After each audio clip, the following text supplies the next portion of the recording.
Amém. Meus queridos irmãos, que a graça e a paz do nosso Senhor sejam com todos. Fico feliz em saber que você está aí para mais uma aula, onde nós vamos continuar falando a respeito das epístolas. Aqui é o professor Eric Tendero. É minha oração é que de alguma forma você possa ser edificado por esse estudo. Hoje, em especial, nós vamos começar aqui falando sobre a epístola aos Hebreus, a epístola ao povo judeu. Essa epístola ela tem um desdobramento bastante atual. Ela tem uma relação muito significativa com o templo.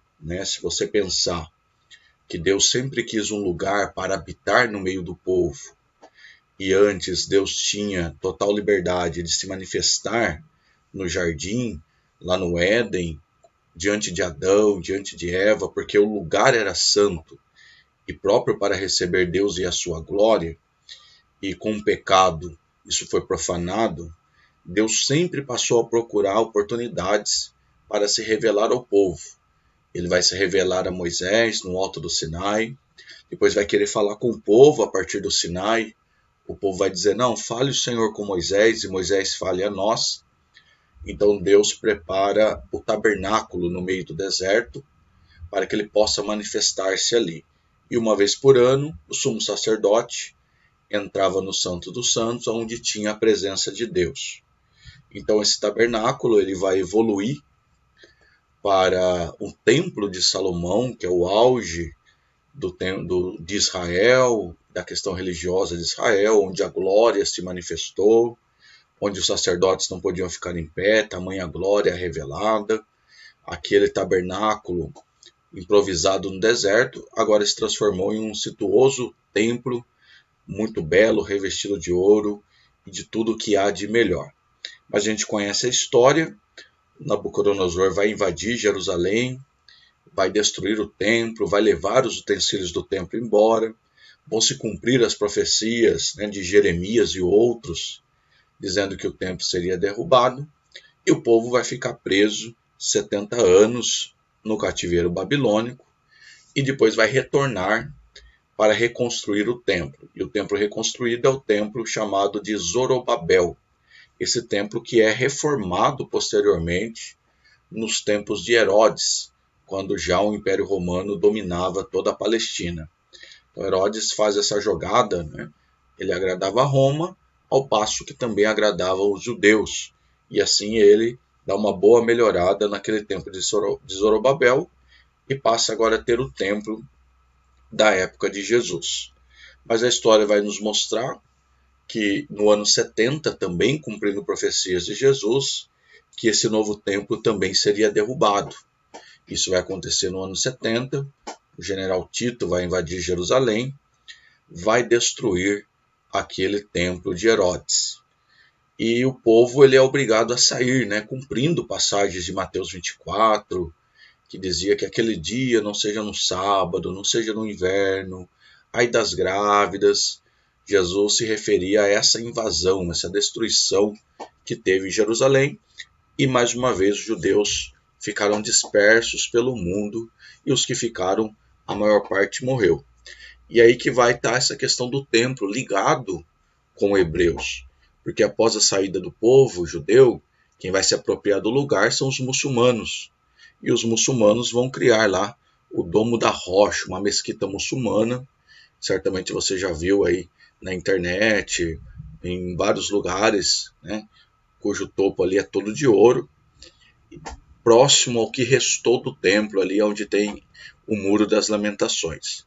Então isso no momento o povo de Israel não pode voltar a reedificar o templo, porque os muçulmanos estão ocupando o local, e não pode ser em outro local. Deus havia escolhido aquele local para o templo. Então eu poderia dizer que no momento Deus está usando os muçulmanos para que Israel não reconstrua o templo, porque reconstruindo o templo, retornaria o sacrifício de animais. E é isso que Hebreus tenta convencer o povo judeu, o povo hebreu, que hoje não precisa mais dos sacrifícios de animais como necessitou outrora, porque o sacrifício de Jesus substituiu o sacrifício dos animais. Então esse é o contexto para que a gente possa entender a carta aos Hebreus.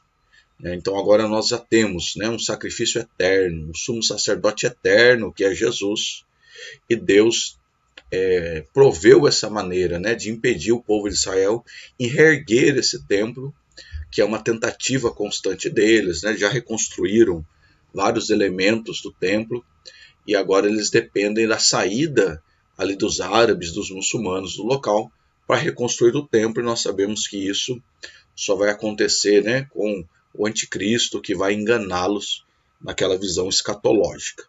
Então, vindo aqui para Hebreus, a gente tem esse contexto muito importante. É uma carta de convencimento, que confronta, sim, o judaísmo, para que ele deixe aquelas práticas de sacrifício de animais e reconheça o sacrifício de Jesus. Uma grande polêmica é levantada quando se fala aos Hebreus, porque quem seria o autor? Até o ano 1200 era considerado Paulo, mas aí fazendo uma análise, pesquisando o modelo textual de Paulo, percebe-se que a carta aos Hebreus não se encaixa perfeitamente no modelo que Paulo escreveu as outras epístolas. A sua saudação inicial, a forma que ele termina, de fato é diferente. Então levanta algumas especulações. Alguém vai dizer, olha, Paulo quis fazer diferente, porque por ser uma carta que confronta os hebreus, e ele faz isso muitas vezes, ele não quis se identificar. Uma vez que nas outras epístolas, ele já inicia dando o seu nome. É fato que não acontece aqui nos Hebreus. Outros vão dizer que ela foi escrita por Barnabé, por Lucas, por Apolo. Não se sabe de fato exatamente quem escreveu a carta aos Hebreus, mas de fato era alguém que os apóstolos conheciam, se não um dos apóstolos, ou até Paulo, ou alguém vão dizer que foi traduzido, foi escrito em hebraico primeiro, por ser uma carta aos Hebreus, depois foi trazida para o grego, e aí teria acontecido alguma alteração de não mostrar o autor. Então são muitas especulações.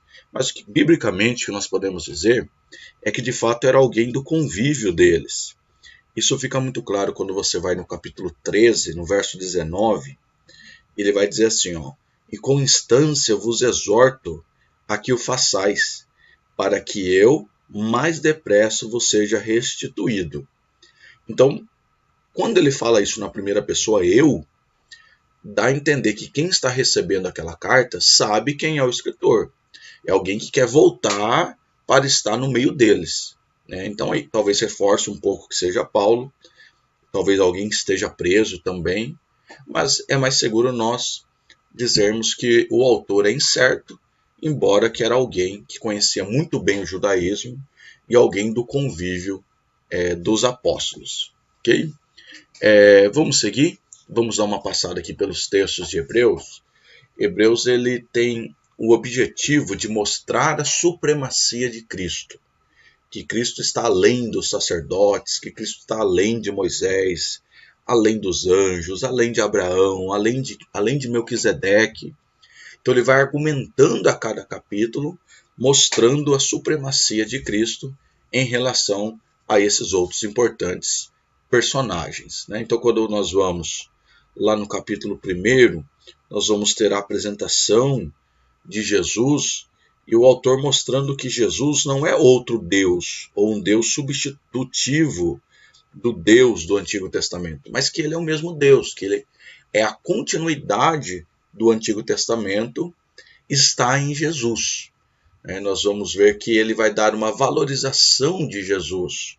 Então não está apresentando um outro Deus para os hebreus, que jamais eles aceitariam, mas que é o plano do Pai ter enviado o seu Filho, e que o Pai ele honra esse Filho.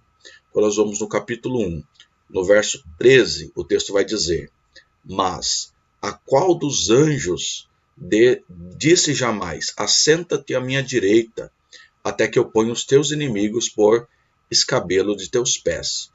Então ele está falando uma palavra do Pai para o Filho, e falando que esse Filho está acima dos anjos, uma vez que nunca Deus teria falado isso para os anjos.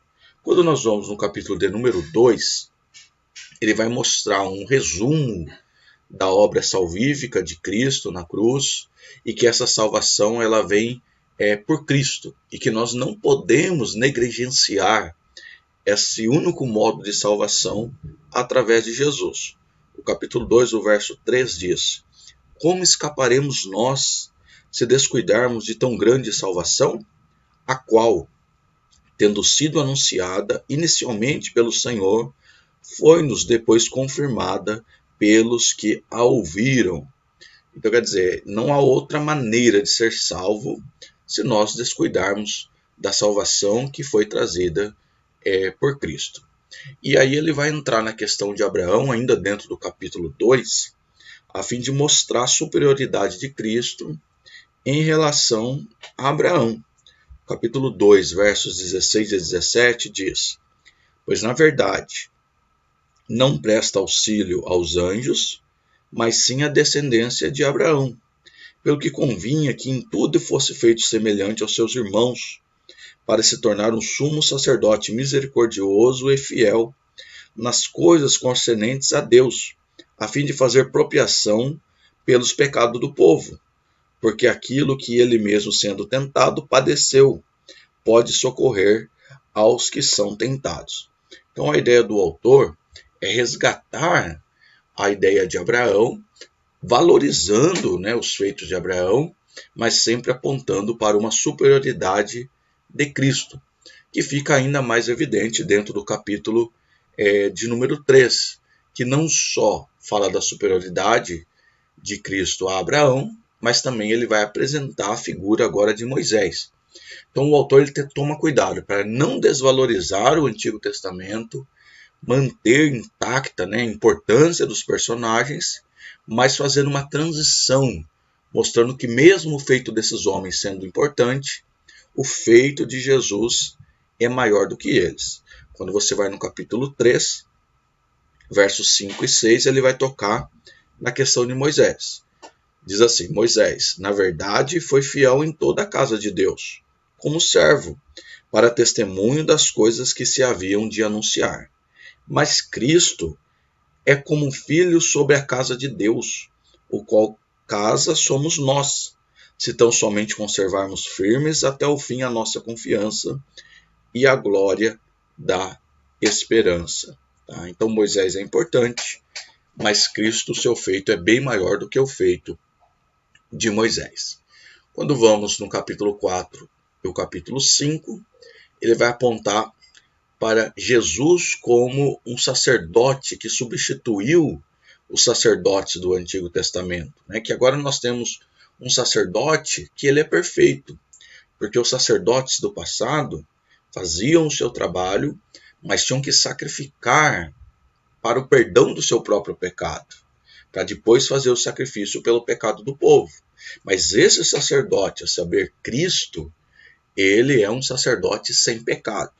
Quando nós vamos no capítulo 4, versos 14 e versos 15, o texto diz: tendo, portanto, um grande sumo sacerdote, Jesus, Filho de Deus, que penetrou os céus, retenhamos firmemente a nossa confissão, porque não temos um sumo sacerdote que não possa compadecer-se das nossas fraquezas, porém um que, como nós, em tudo foi tentado, mas sem pecado, diferenciando ele dos demais sacerdotes.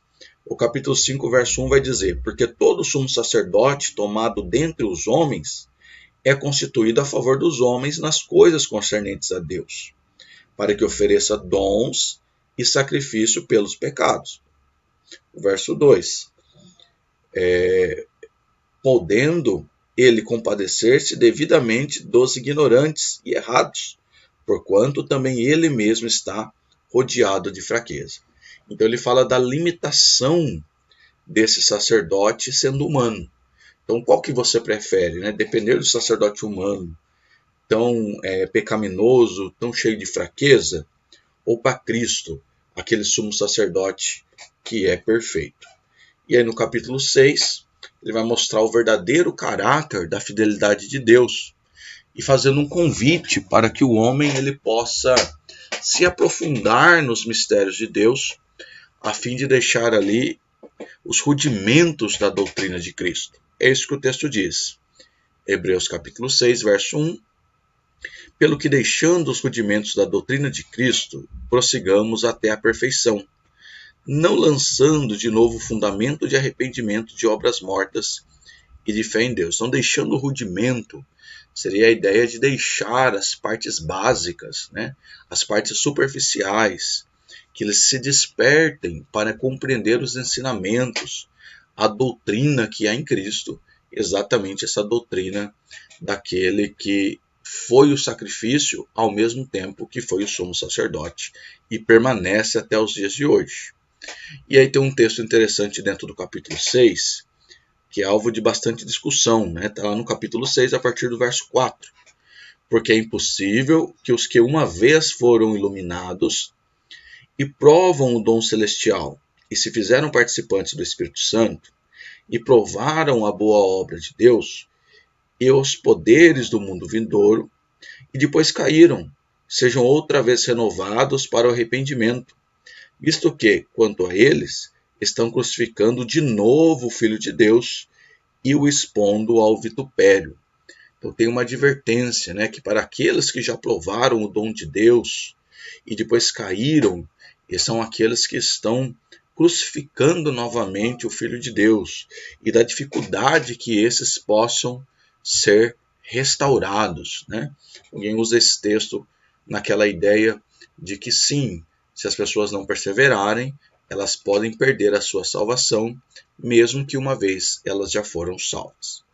No capítulo de número 7 de Hebreus, nós vamos encontrar a comparação da figura de Melquisedeque com Cristo, né? Então ele vai dizer que Melquisedeque é a figura do sacerdócio de Cristo, porque Melquisedeque também não vinha de linha sacerdotal, também não era levita, assim como Jesus também, né, que vem da tribo de Judá, mas mudando a aliança do Antigo Testamento para o Novo Testamento, muda-se o sacerdote, e sempre o menor será abençoado pelo sacerdote que é maior.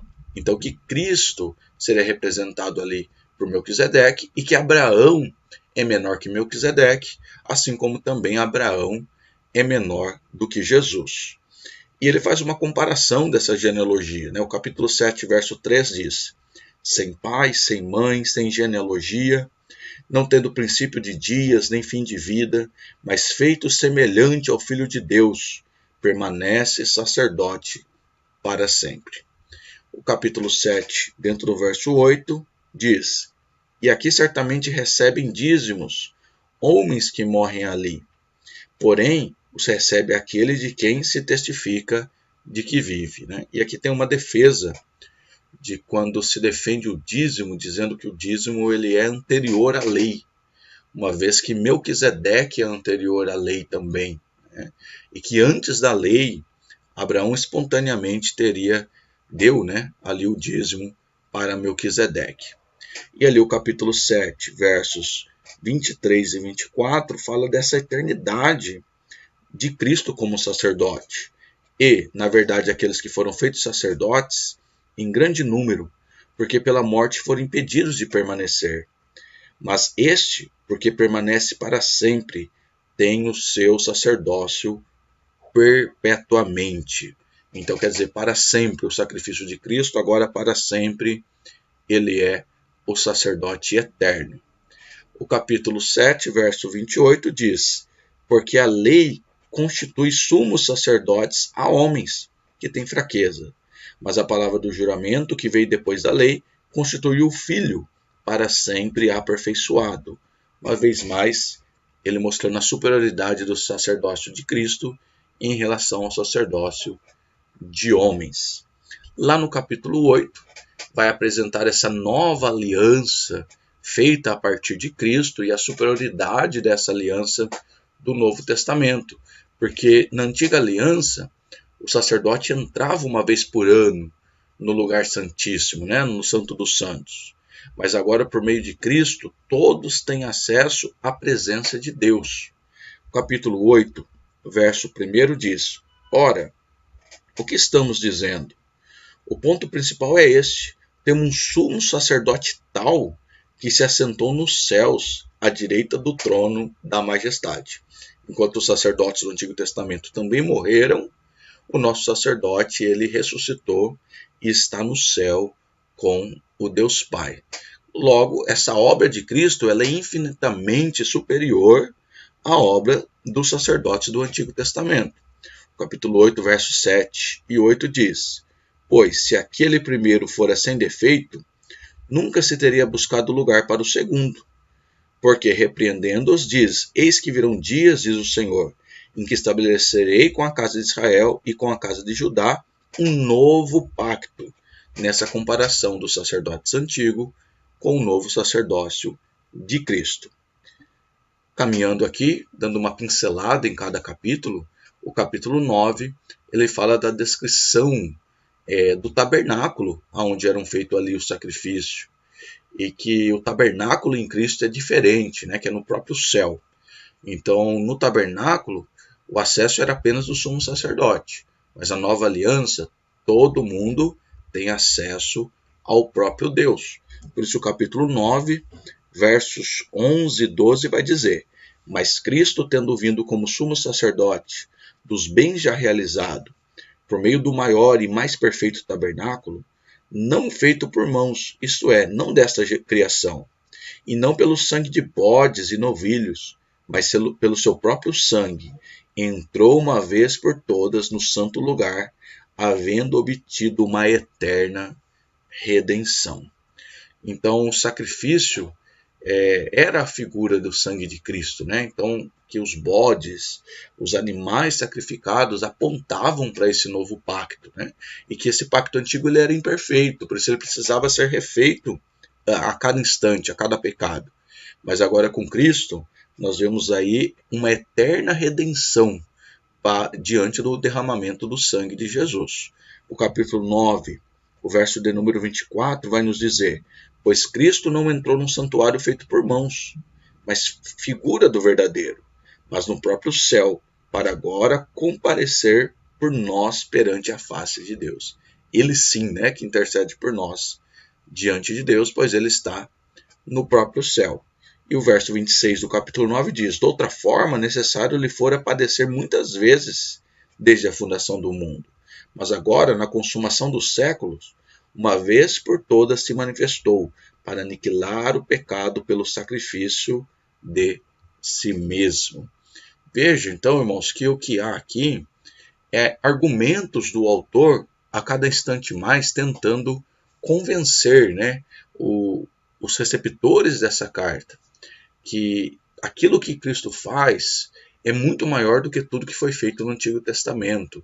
Aquilo lá era frágil, era momentâneo, mas que o sacrifício de Cristo ele é eterno, vitalício e para todos os homens. Lá no capítulo de número 10, ele vai fazer menção do véu do templo, e que esse véu era a própria carne de Jesus. O capítulo 10, no verso de número 20, diz: Pelo caminho que ele nos inaugurou, caminho novo e vivo, através do véu, isso é, a sua carne. Então o véu do templo que se rasgou representava a carne de Jesus sendo rasgada, e assim como, uma vez rasgado o véu lá no tabernáculo, estava exposta, né, a Arca da Aliança e a glória de Deus. Agora também, rasgando-se a carne de Jesus, está aberto o caminho para contemplarmos essa glória. E o capítulo 11 é o capítulo mais conhecido do livro de Hebreus, que é a galeria dos heróis da fé. Então é aquele cuidado que eu já havia dito. O autor não quer desmerecer os feitos desses homens, mas ele quer apresentar Cristo como o maior. Então ele vai listar, né, pela fé Abraão, pela fé Isaac, pela fé Jacó, pela fé Sara, e vai indo pela fé Davi, e vai dizer, ainda falta tempo para falar de demais, mas ele vai terminar dizendo que Deus preparou algo maior ao nosso respeito, e aí é o apontamento para Jesus. Por isso que o capítulo 11, verso 39, ele diz: E todos esses, embora tendo recebido bom testemunho pela fé, ou seja, foi bom o testemunho, grande foi a fé desses do passado, mas contudo não alcançaram a promessa. Ou seja, a maior promessa é o próprio Jesus. E o verso 40 vai dizer: visto que Deus prover alguma coisa melhor ao nosso respeito, para que eles sem nós não fossem aperfeiçoados. Então, para nós temos algo maior e melhor, que é o próprio Cristo Jesus, né? Ele nos preparou esse algo que é superior. E aí no capítulo 12, ele vai trazer a aplicação dessa fé, né? Porque aqueles homens fizeram tudo isso pela fé. O que a gente faz pela fé? Nós deixamos o pecado, acreditando no sacrifício de Cristo, esperando essa redenção em Cristo. É por isso ele vai dizer, no capítulo 12, verso 1, portanto nós também estamos rodeados de tão grande nuvem de testemunhas. Deixamos todo o embaraço e o pecado que estão de perto nos rodeia e corramos com perseverança a carreira que nos está proposta, olhando em Jesus, o autor e consumador da nossa fé. O autor faz uma conexão, né, do capítulo 11, falando da fé no capítulo de número 12. E aí ele vai para a correção, que eles aceitem essa correção, que essa mudança vai produzir frutos. Se eles entenderem, né, esse convite para mudar de aliança, o quão bom seria para eles. Então o capítulo 12, versos 10 a 13, vai nos dizer: pois aqueles que por pouco tempo nos corrigiam, como bem lhes parecia, mas este para o nosso proveito, para sermos participantes da sua santidade. Na verdade, nenhuma correção parece no momento ser motivo de gozo, porém de tristeza, mas depois produz um fruto pacífico de justiça nos que por ele têm sido exercitados. Portanto, levantai as mãos cansadas, os joelhos vacilantes, e fazei veredas direitas para os vossos pés, para que o que é manco não se desvie, antes seja curado. Ele faz esse paralelo dessa correção de receber a Cristo, de entender essa nova aliança, de receber esse sacrifício de Cristo. E o objetivo do autor não é trazer guerra, mas trazer mudança, trazer conversão. E é por isso que nós temos lá um texto muito conhecido do verso 14 do capítulo 12, que diz: segui a paz com todos e a santificação, a qual ninguém verá o Senhor. Texto bastante reproduzido aqui do texto de Hebreus. E ali no capítulo 13, ele já entra em conselhos práticos, como o capítulo 13, verso 2 vai dizer: não vos esqueçais da hospitalidade, porque por ela alguns sem saber hospedaram anjos. É verdade. Ele apela à hospitalidade, que de fato alguém tenha hospedado anjos dentro da sua casa. Dentro dessas questões práticas, ele fala do contentamento, capítulo 13, verso 5. Seja a vossa vida isenta de ganância, contentando-vos com o que tendes, porque ele mesmo disse: não te deixarei e nem te desamparei. Te desampararei. Eu quero ver os pregadores de prosperidade pregarem esse versículo aí, por exemplo. O capítulo 13, verso 7 diz: lembrar-vos dos vossos guias, dos quais falaram a palavra de Deus, e atentando para o êxito da sua carreira, imitai-lhes a fé, do exemplo daqueles que ensinaram, falando dos próprios pastores. Ele complementa isso no verso 17: obedecei aos vossos guias, tem uma tradução: aos vossos pastores, sendo-lhes submissos, porque velam por vossas almas como quem há de prestar conta delas, para que o façam com alegria e não gemendo, porque isso não vos será útil. A valorização do pastorado ele vai apresentar aí. Também no capítulo 13 tem um texto muito conhecido, falando ali do casamento, capítulo 13, verso de número 14.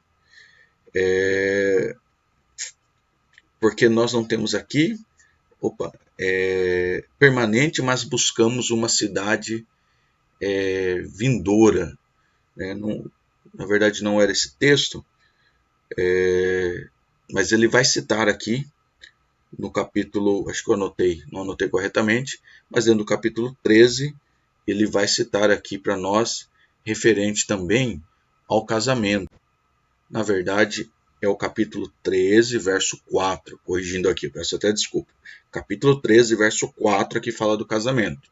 Honrado seja entre todos o matrimônio, e o leito sem mácula, pois aos devassos e adúlteros Deus os julgará, né? Completando os conselhos práticos do capítulo 13. E ele termina lá no versículo 22 dizendo: rogo-vos, porém, irmãos, que suporteis essas palavras de exortação, pois vos escrevi em poucas palavras. Ele sabia que poderia, de fato, acontecer aí alguém de não receber bem essas palavras, já que confronta tão claramente o judaísmo. Ok? Concluindo, então, a carta aos Hebreus, nós vamos já esticar um pouquinho, fica aí um pouquinho mais conosco, para falarmos a respeito da Epístola de Tiago. A Epístola de Tiago pode ser aí uma das mais antigas epístolas, uma das primeiras a serem enviadas, junto com Gálatas, possivelmente. E Tiago é uma leitura muito prazerosa, né? É um evangelho muito prático, aquilo que ele traz. É a preocupação com a vida cristã na prática, o que Tiago nos traz. Mas quem é esse Tiago? Esse Tiago, ele é o irmão de Jesus. Esse Tiago não é o Tiago morto lá em Atos 12, que foi preso lá juntamente com Pedro, o anjo libertou Pedro, mas antes disso Tiago foi morto. Então esse Tiago seria o meio-irmão de Jesus, também filho de Maria. Você vai perceber que Jesus, de acordo com Mateus capítulo 13, verso 55, ele vai ter outros irmãos. Entre eles, um é Tiago, que é possivelmente o mais velho depois de Jesus, e o outro chamado Judas, se você conferir lá Mateus 13, 55. E Judas é o autor de uma outra epístola também que existe na Bíblia Sagrada. Então, algumas passagens, como 1 Coríntios capítulo 15, onde Paulo está dizendo que Jesus apareceu a Tiago, seria esse Tiago, meu irmão de Jesus, que ele seria uma coluna da igreja, que Paulo teria encontrado ele, conforme lá Gálatas capítulo 1, verso 19. E ele é aquele líder do concílio, do primeiro concílio em Jerusalém, registrado lá em Atos capítulo 15, aparece lá versos 28 e 29. Então esse Tiago, meio-irmão de Jesus, segundo a tradição, teria sido morto, lançado do alto do pináculo do templo, acontecendo isso durante a Páscoa, nessa perseguição, para que ele parasse de pregar a Cristo Jesus. A grande ênfase teológica em Tiago está relacionado a Lutero, porque Lutero ele contestava aquilo que Tiago falava, porque Lutero ele vai falar muito daquela fé e da salvação pela fé sem as obras, que é uma verdade bíblica. E aí aparece ter uma aparente contradição quando Tiago vai dizer que a fé sem obras é morta, que ele condiciona a fé às obras. Então parece haver uma contradição entre o que Paulo vai pregar lá em Efésios capítulo 2, verso 8 e 9, da salvação pela graça, por meio da fé e não de obras, daquilo que Tiago está dizendo lá no capítulo 2, a partir do verso 14, que a fé sem obras é morta. Como resolver isso?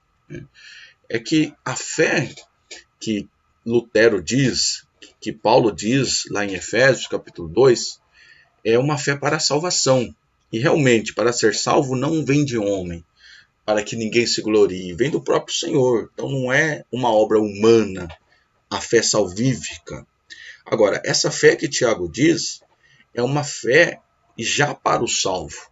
Então a fé que Lutero defendia, que Paulo defendia, é uma fé para ser salvo. Tiago é posterior, é uma fé do salvo, porque todo salvo demonstra sua salvação por meio daquilo que ele faz, pelo modo de vida que ele escolhe viver. Então não há, na verdade, uma contradição. Um seria obras de obediência, o que Tiago está dizendo. E o que Paulo diz, que Lutero defende, é uma fé para salvação, é uma obra de salvação, e essa de fato não existe. O que eu possa fazer para ser salvo, porque Cristo já fez o que precisava ser feito. Ele destina essa carta a todos os israelitas dispersos por todo o mundo, e os judeus que visitavam Jerusalém levavam cópias dessa carta. Vamos dar uma caminhada por alguns textos aqui da Epístola de Tiago. O capítulo 1, ele começa a falar da perseguição e das provações, e ele fala que é para ter alegria nas provações. Parece estranho a afirmação de Tiago. Está lá no capítulo 1, no verso 2. Meus irmãos, tende por motivos de grande gozo o passardes por várias provações. Aí ele explica nos versos a seguir por quê. Alegre por ser provado, sabendo que a provação da vossa fé produz perseverança. Perseverança que tem a sua obra perfeita, para que sejais perfeitos completos, não faltando coisa alguma. Né? Então a provação ela vai nos aperfeiçoando. E ele vai dizer uma das maneiras de nós vencermos a provação é com a sabedoria. Ele vai dizer o capítulo 1, verso 5, ora, se algum de vós tem falta de sabedoria, peça a Deus, que a todos dá liberalmente e não lança em rosto. Mas peça, porém, com fé, não duvidando, pois aquele que duvida é semelhante à onda do mar, que é levada e agitada pelo vento. Então, uma das formas de vencer as provações é pedindo sabedoria a Deus.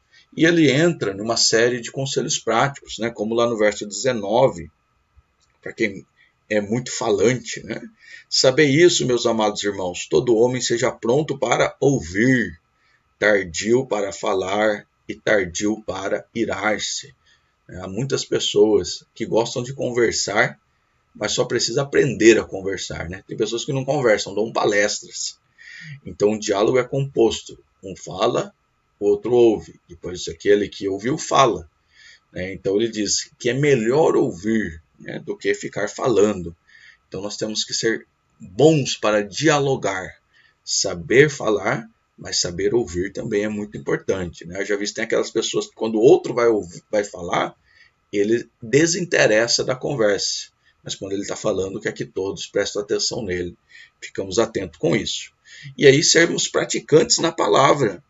É o que ele diz. Verso 22. E sede cumpridores da palavra e não somente ouvintes. Porque quem faz isso engana a si mesmo. Então é bom ouvir a palavra, mas é muito melhor praticar a palavra. E ele vai, no verso 26 e 27 do capítulo 1, falar da verdadeira religião. A verdadeira religião ela é prática, é isso que ele está dizendo. Onde ele vai dizer, se alguém cuida ser religioso e não refreia sua língua, engana o seu coração. E essa religião ela é vã. Aí o verso 27. Porque a religião pura e imaculada diante de nosso Deus e Pai é essa.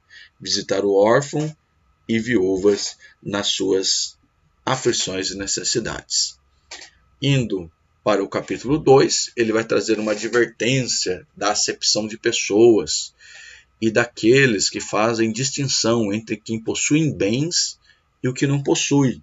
E de uma maneira bem prática, bem didática, ele vai explicar isso com um exemplo. Capítulo 2, verso 2.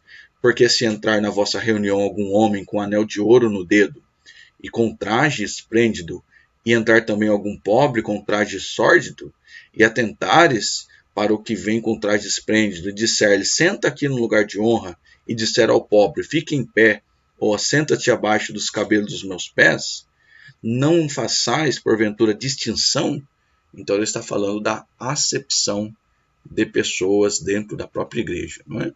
O capítulo 3, também um texto muito citado, que fala a respeito da língua, né? Do poder desse pequeno órgão. Capítulo 3, do verso 2 adiante, ele vai dizer, todos tropeçamos em muitas coisas. Se alguém não tropeça em palavra, esse homem é perfeito e capaz de refrear também todo o corpo. Ora, se pomos freios na boca dos cavalos para que obedeça, então consigamos dirigir todo o seu corpo. Vede também os navios, que embora tão grandes, levados por impetuosos ventos, com pequeno leme se voltam para onde quer o impulso do timoneiro. Assim também é a língua, um pequeno membro que se gaba de grandes coisas. Vede quão grande bosque um pequeno fogo encandeia. Então ele frisa aí o cuidado com a língua. E lá no capítulo 3, 14 a seguir, vai falar dos tipos de sabedoria, voltando a um tema que ele falou no capítulo 1.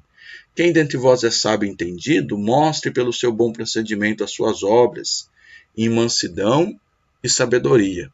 Ou seja, então quem é sábio não é sábio só de palavras, ele é sábio na sua ação, né? Porque tem o sábio e tem o sabichão, o sabidão, né? O sabidão sempre tem uma resposta, uma solução para tudo, mas na prática, em nada ele consegue fazer. E então ele vai dizer lá o verso 15. Essa não é sabedoria que vem do alto, mas ela é terrena, animal e diabólica. Verso 17. Mas a sabedoria que vem do alto, ela é pura, pacífica, moderada, tratável, cheia de misericórdia e de bons frutos, sem parcialidade e sem hipocrisia. Termina Tiago falando no capítulo de número 3. O capítulo de número 4, o tema é a submissão a Deus e daquelas pessoas que pedem, mas não recebem. E por que não recebem? Está lá, ó. Pedis e não recebeis, porque pedis mal, para gastar em vossos deleites. Capítulo 4, verso de número 3. E o verso 4, já tem um texto bastante forte que diz: Infiéis, não sabeis que a amizade do mundo é inimizade contra Deus? Portanto, qualquer que quiser ser amigo do mundo, constitui inimigos de Deus. E como deve ser então? Como é a vida do homem? Ele vai dizer: no entanto, não sabeis que sucederá amanhã, e que a vossa vida sois um vapor que aparece por um pouco e logo se desvanece? Em lugar disso, deveis dizer: se o Senhor quiser, viveremos, faremos isso ou aquilo. Falando da limitação do homem e quanto nós devemos depender de Deus para tudo quanto nós viermos a fazer. E aí, terminando o capítulo 5, ele vai dizer da vinda do nosso Senhor e da paciência da espera do retorno do Senhor. Capítulo 5, verso 7. Portanto, irmãos, sede pacientes até a vinda do Senhor. Eis que o lavrador espera o precioso fruto da terra, aguardando com paciência até que receba as primeiras e as últimas chuvas. Sede vós também pacientes e fortalecei os vossos corações, porque a vinda do Senhor está próxima. E o capítulo 5, verso 12, traz uma advertência sobre aqueles que juram.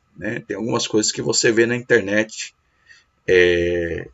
as pessoas cristãs postando, Uma das coisas é jurar. Eu digo outra coisa que a gente vê, e é triste, quando as pessoas postam signos na internet. Só não é pior quando as pessoas postam frases de Chico Xavier, sendo crentes. Mas jurar também não é difícil você encontrar um crente jurando por Deus. E olha o que o texto diz aqui, capítulo 5, verso 12. Mas, sobretudo, meus irmãos, não jureis, nem pelo céu, nem pela terra, nem façais qualquer outro juramento. Seja, porém, o vosso sim, sim, e o vosso não, não, para cairdes em condenação. E o capítulo 5, verso 14, para nós podermos encerrar, tem a questão da unção com óleo. Diz assim, capítulo 5, verso 14. Está doente algum de vós? Chame os presbíteros da igreja, e esse orem sobre ele, ungindo com óleo em nome do Senhor. E a oração da fé salvará o doente, e o Senhor levantará, e se houver cometido pecado, ser-lhe-ão perdoados. Qual que é a minha observação aqui? Que a Bíblia está aí, os textos estão aí para serem seguidos.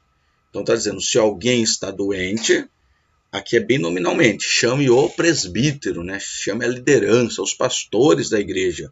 Assim nós entendemos. E esses que devem ungir com óleo. Sendo sincero, na prática, hoje não é isso que acontece no meio cristão.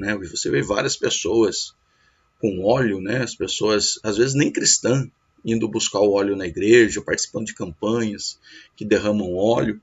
Outra questão é que o óleo aqui é para o enfermo. Você não vê menção aqui no Novo Testamento colocando óleo em outro lugar que não seja o enfermo. É o presbítero que unge o enfermo. E há uma outra vertente de quem diz que esse óleo seria o óleo de remédio.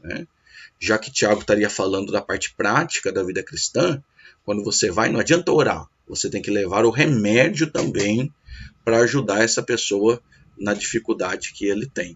Então acho que é uma questão que está saindo aí, estamos errando a mão nos dias de hoje.